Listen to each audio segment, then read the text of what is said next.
E aí, pessoal, tudo bem? Seu pedido de porte foi indeferido. Eu estou acompanhando nos comentários e nas minhas outras redes sociais que várias pessoas estão tendo seus pedidos de porte indeferidos ou, em alguns casos, até pedido de compra, de posse, indeferidos por conta desse amontoado de alterações legislativas dos decretos. Hoje eu vou explicar para você como é que você vai fazer o seu recurso administrativo. Não deixe passar em branco, recorra.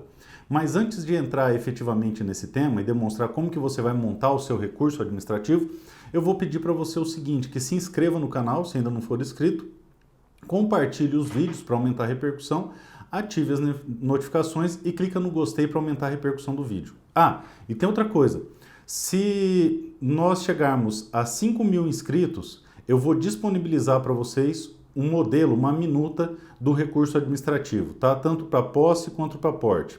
E também peço o engajamento de vocês no compartilhamento dos vídeos, no aumento da repercussão do canal, porque se a gente chegar em 10.000 inscritos, eu vou compartilhar com vocês uma minuta do mandado de segurança para o caso de indeferimento da posse do porte, tá ok? Então vamos efetivamente ao conteúdo do vídeo. O que você deve fazer se o seu pedido foi requerido, foi indeferido? Primeira coisa, recorra, tá? É fundamental que você recorra, faça o recurso administrativo. Uma coisa que você tem que prestar atenção é o seguinte, da decisão que indeferiu o seu pedido de porte, começa a correr o prazo de 120 dias para você impetrar um mandado de segurança. Para isso você vai precisar do advogado e aí você vai judicializar o seu problema. No entanto, enquanto esses 120 dias não passam, nada te impede de fazer o recurso administrativo.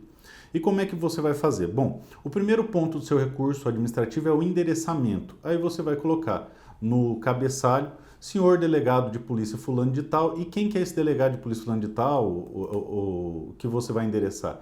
É aquele que decidiu, que indeferiu o seu pedido de porte. E onde que está isso aí?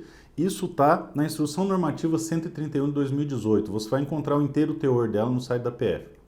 Então você coloca o endereçamento, senhor delegado tal, fulano de tal, que é para ele que vai o recurso, tá? Processo número tal, número do seu processo, do seu pedido, e aí seu nome qualificado nos autos, tarará, tarará. Aí você vem apresentar recurso administrativo nos termos do artigo 67 da Instrução Normativa 131 de 2018, face a decisão de indeferimento do porte, segundo os fundamentos que você vai apresentar. O primeiro fundamento, e eu já vi algumas decisões que estão correndo no Brasil aí, e umas delas estão vindo simplesmente assim, indeferido por conta da revogação do decreto tal, ou só indeferido. É um pressuposto de toda decisão, seja judicial ou administrativa, que ela tenha fundamentação. Então você vai colocar como primeiro ponto do seu recurso da nulidade da decisão.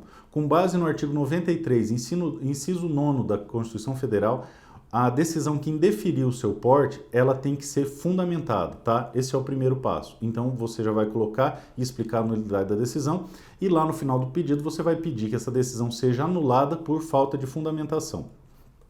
Segundo, você vai apresentar os motivos que impõem a reforma da decisão. Normalmente as decisões estão vindo fundamentadas assim, tendo em vista a revogação do decreto que instituiu o porte de arma por categoria, indefiro o seu porte de arma porque você não adimpliu os requisitos do artigo 10 do Estatuto de Desarmamento. E aí você vai dizer o seguinte, que no momento que você apresentou o seu requerimento de porte, você tinha sim adimplido todos os requisitos objetivos fixados pela lei. Por conta disso, prescreve o artigo 15 do Código de Processo Civil, que o Código de Processo Civil vai regulamentar todos os processos, inclusive os administrativos, de forma ainda que subsidiária, se não tiver uma lei específica, como nesse caso não tem. O CPC tem aplicação subsidiária, está no artigo 15 do CPC.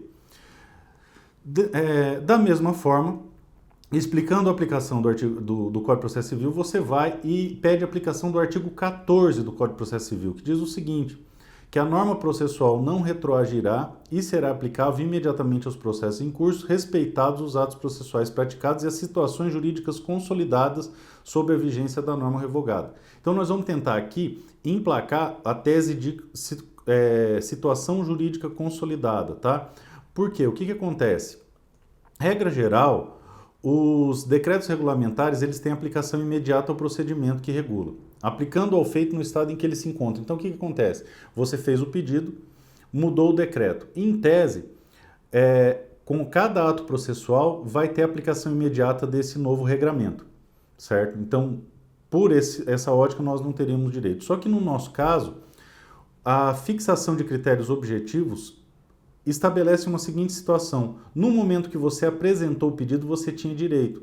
E você não teve esse direito deferido por conta da demora na análise do seu pedido, certo? Então, você pede para aplicar o artigo 15 e 14 do Código de Processo Civil.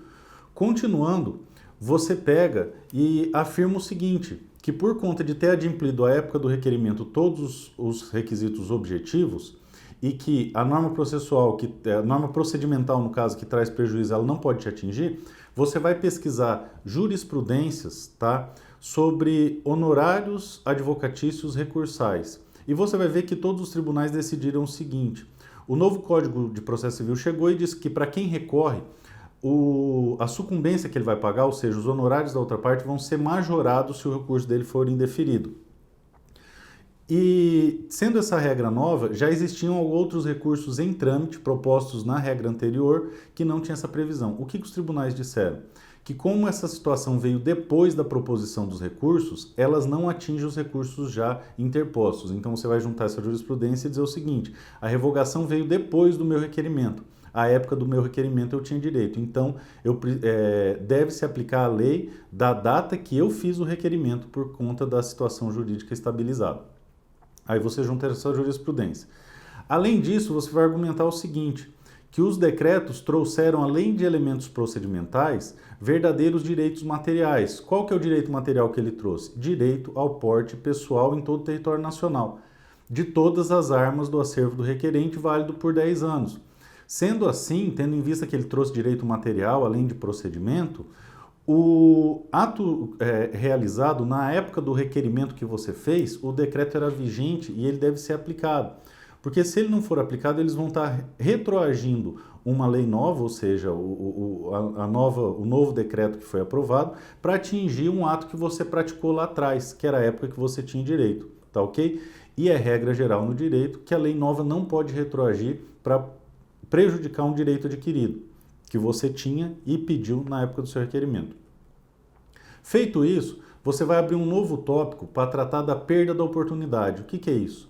É a possibilidade que você tem de demonstrar que cumpre os requisitos do artigo 10, parágrafo 1º, inciso 1º do Estatuto de Desarmamento. Por quê? Como eram critérios objetivos, ser advogado, por exemplo, ninguém prestou atenção ou nem tomou cuidado de elencar situação de risco, profissão de risco ou qualquer coisa assim.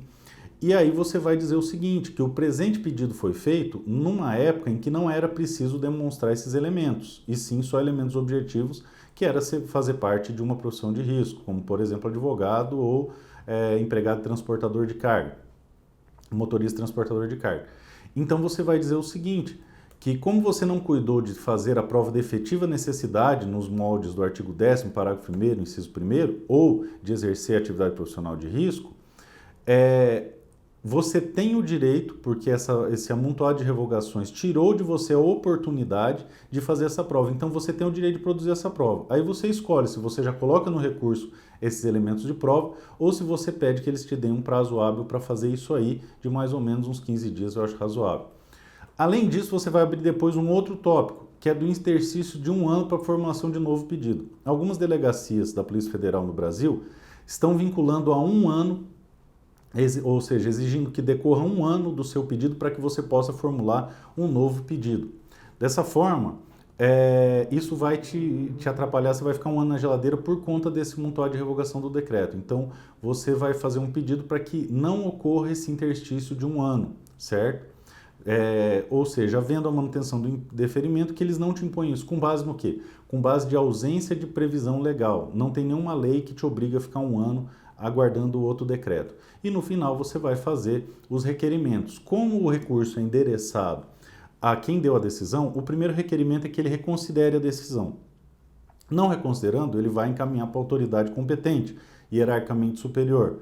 E aí você vai pedir que ela reforme essa decisão te concedendo o porte ou te conceda o prazo para provar ou aceite as provas que demonstram estado de necessidade ou profissão de risco, ou ainda que não te aplique a questão do interstício de 1 ano, tá ok? Em linhas gerais, esse é o recurso. Lembrando a você o seguinte, a gente chegando em 5.000 inscritos, eu coloco uma minuta desse recurso disponível para vocês. Quando a gente bater 10.000, eu coloco uma minuta do mandado de segurança, ok? Se inscreva no canal, ative as notificações, compartilhe os vídeos. Tamo junto, forte abraço!